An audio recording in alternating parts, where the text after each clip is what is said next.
đang cùng bố anh sử dụng cái tôn để cho nó giảm bớt cái thời gian làm việc đi, cho nó đỡ vất vả mệt mỏi.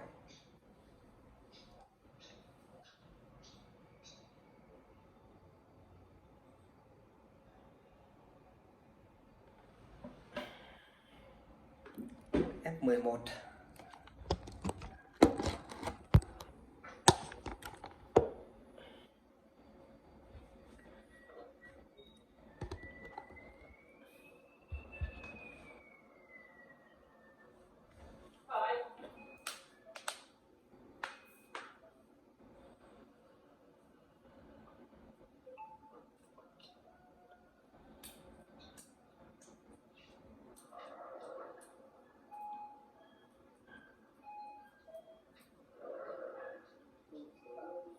Ok.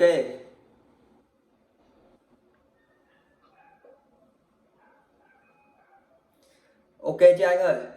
Ok rồi. Lưu. Ok. Ấn vào cái mũi tên ngoạch ngoạch kia đi.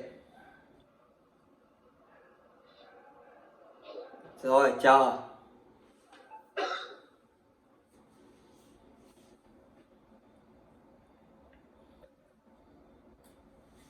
Bây giờ anh phải làm cho nó quen đi, chứ đến lúc cái gì cũng hỏi thì khi biết đâu mà mò.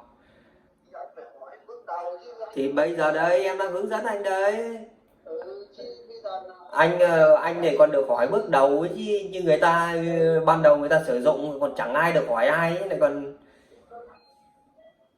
đấy. Anh nhìn chữ Puni thành Pro chưa, cóp cái chữ đấy lại.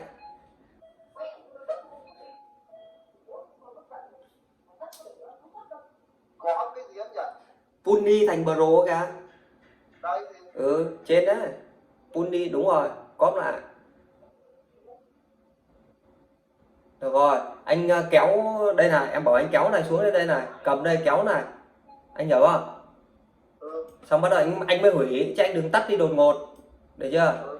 Rồi ok này. Giờ sửa vào cái bút đi, vào cái bút đi. Đấy, paste xóa cái chữ hài hước đây đi, hoặc là paste vào đấy. Ok, lưu xong. Ok. Rồi đến phần tiếp theo là vào phần úp video lên nhá. Thì anh bắt đầu vào cái phần folder kìa, loại folder kìa. Không, x đi đã, x đi làm lại từ đầu. Đây, x đi. Đây, ấn vào đây. Đó. Rồi, để chọn folder. Ok, xong bắt đầu đến ra cái hình của cái hình folder kìa, ở phần đầu vào kìa, đấy. Đúng rồi, đấy, chọn đến cái chọn cái tới cái dữ liệu anh để đấy.